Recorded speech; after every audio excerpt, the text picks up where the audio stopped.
Good morning, and welcome to another episode of What Do We Do Now?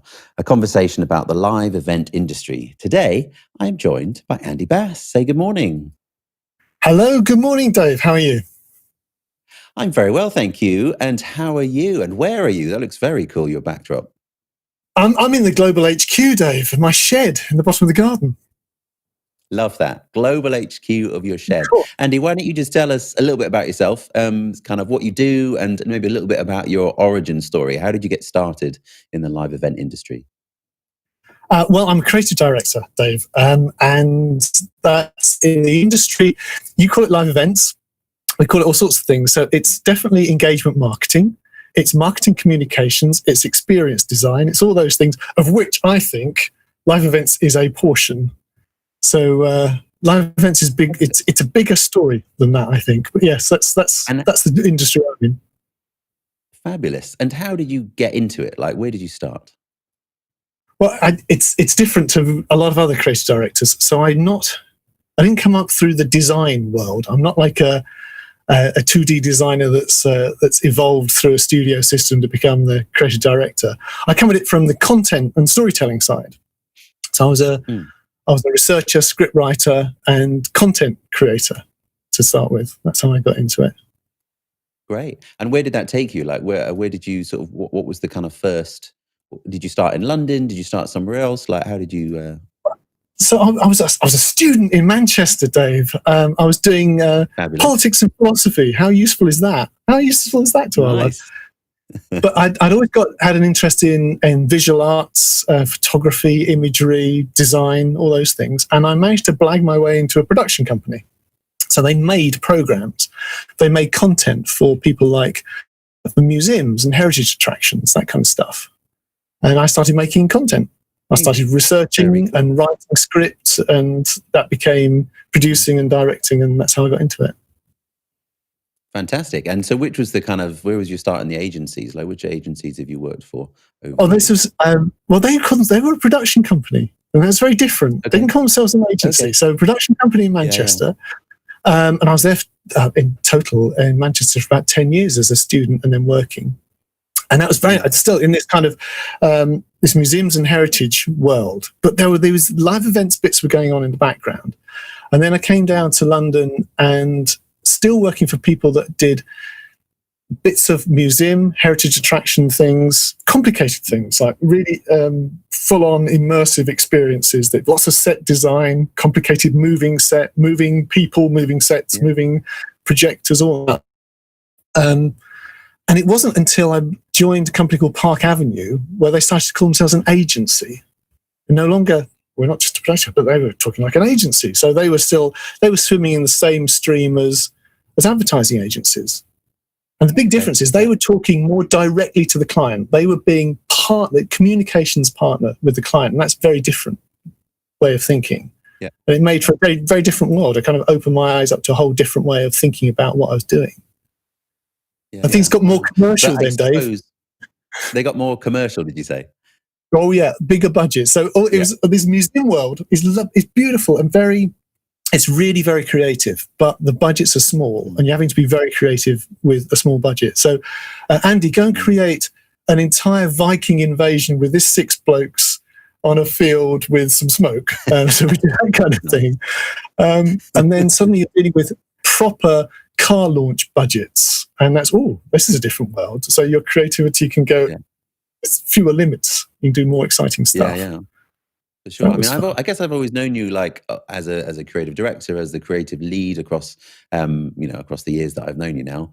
But the copywriting side of it actually is something that has always come across really strongly from you. And I guess that folds into what you were saying about narrative. Like, how did you kind of develop, or where did those skills come from? Was that something you've always enjoyed doing, kind of the writing? I knew I could do it only because of the degree I did. So I got the guys who marked my dissertation, my philosophy dissertation, said, "Oh, this is really good. You should publish this." I thought, "Oh, crikey, that's an accolade. How do I use that?" I didn't want to carry on in academia, Dave. I needed some money, so I had to do something else.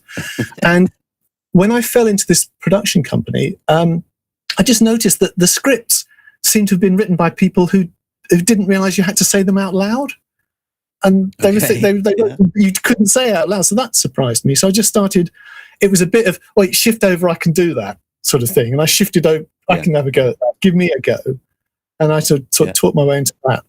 Learned on the job, learned exciting things like, they had brilliant technique ideas, just like storytelling techniques that now get taught in college. I was learning on the job, like, don't start at the beginning.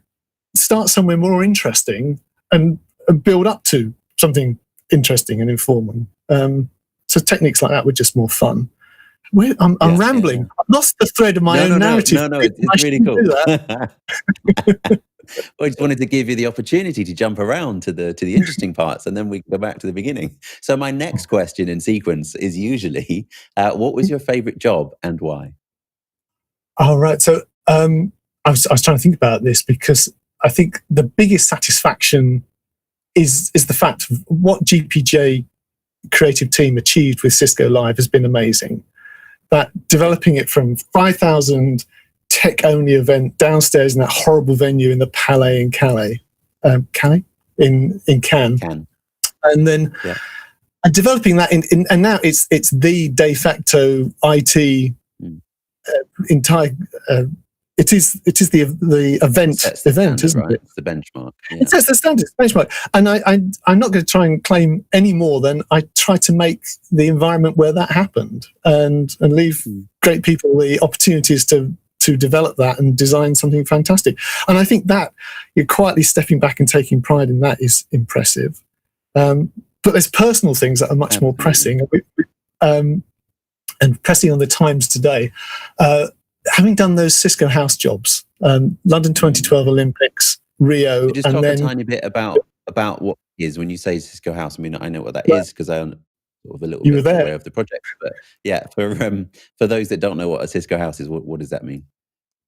Well, Cisco, from 2012 onwards, they became major Olympic sponsors, providing network comms for the Olympics. And so, as part of their sponsorship, they wanted to make a hub. A location where they could really work on their business hospitality, create a brand experience. And we didn't know what it was when they first came to us and said, we want a hub for our sponsorship. And we had to kind of decide what that hub was. And we came up with the concept of a Cisco House. And finding the location for that, the amazing space on top of Westfield Shopping Centre, 2-story, 20,000 square foot temporary structure, 30 meters in the air. That's bonkers. Incredible. Yeah, absolutely insane. And so that's carried on in subsequent Olympic years, right? Yes, and different manifestations, but that idea that as a sponsor, you want to tell your story and find interesting ways as a location to make an immersive brand experience. So that carried on to Rio 2016. And the competition there in my brain is between the amazing technical achievement of making London operate. I mean, the things that, Chris Doggett, Andy Clark, there's people that were months on top of the building. That's incredible. Yeah.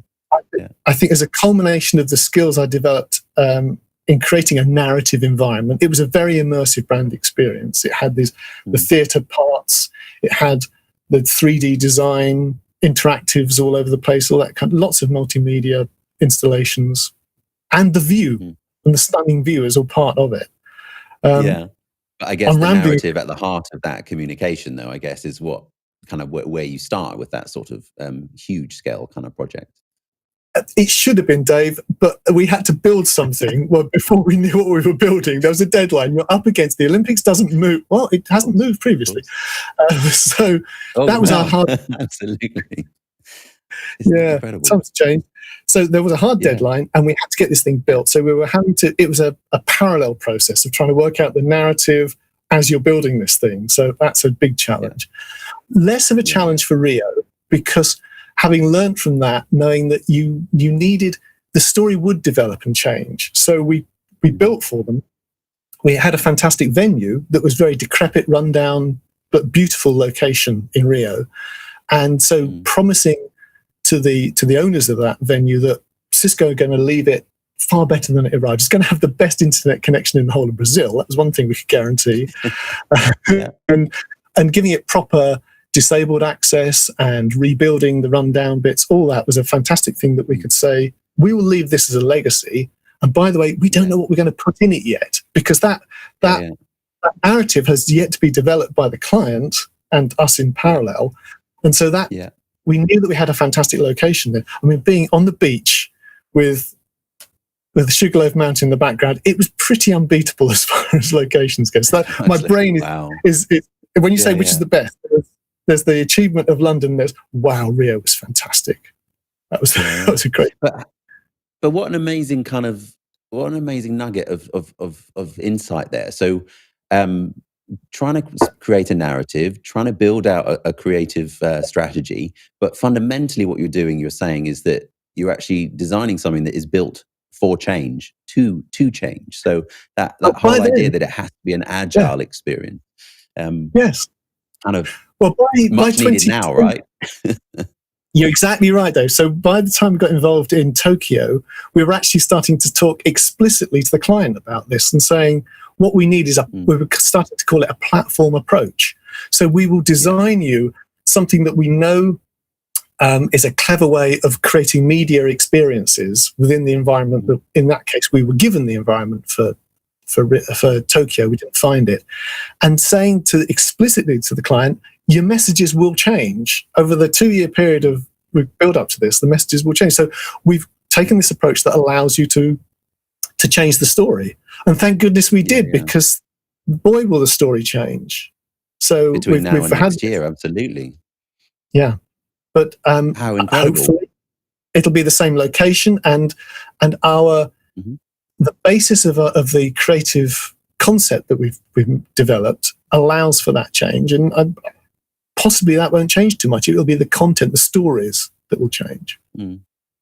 And so what about speaking more generally about live events? The kind of the short-term fix for an awful lot of these agencies is to take the kind of more virtual approach. But what you're saying in terms of building a platform that allows the communication and the message and the creative identity to change is kind of fundamental to all of these things, right? I suppose so, but that sounds too glib and too clever, like I've been too clever. I wouldn't have said that deciding to have a location in Tokyo was going to be the answer, because who knows where things will change from there. Trying to create, I suppose the clever thing is always to imagine what's the core of your creative narrative that can then be expressed in different ways. So that core can operate in different ways and can meet new challenges and different ways of communicating it. And I think when you know what the brand's terrific core story is, then you can weave and dive as things change. But no, I won't claim to have had fantastic insight into COVID was just around the corner. No, I had no idea. No, but I guess the part of the strategy that you're saying is that as you design these environments, you're designing something that is built for change, and it's built to kind of withstand change as well. So in that sense, that taking that type of approach in terms of the narrative arc of what you're trying to put together is going to work almost no matter what comes along, right? It does work for these yeah, it works for these long-term projects, for the big ones like Expo pavilions, like Olympic pavilions. That's true. I don't think the more immediate expediency of a live event, we've got a message to get out. Well, if it's a product launch or something, you've got more immediate messages to get out. That's where people are busy pivoting, a word that we were going to avoid, Dave, to the live event.